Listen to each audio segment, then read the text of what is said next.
class. Today we're learning about illusions. What's an illusion? An illusion is a reference to something.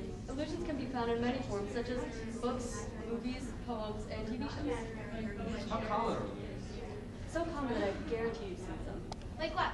Well, for example, popular movies like The Matrix and Titanic have illusions in them, and poems like Beowulf, and cartoons today like SpongeBob SquarePants. What do they allude to? Well, they can allude to different things. Some are more obvious than others.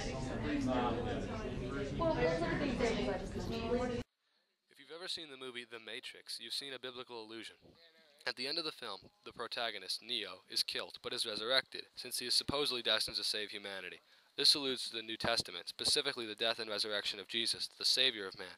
The entire film has examples of this dispersed throughout, and since the entire plot revolves around Neo, who dies but is resurrected, the entire movie is an allusion to the New Testament.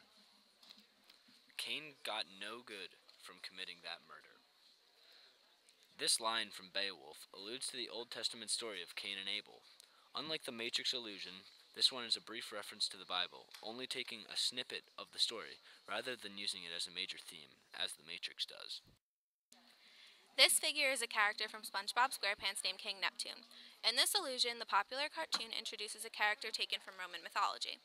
While the Neptune from SpongeBob SquarePants does not necessarily share similar story or personality traits with the Neptune in Roman mythology, it is an allusion nonetheless, as simply the fact that his name is Neptune and he is in the sea and shows a reference to the god of the sea.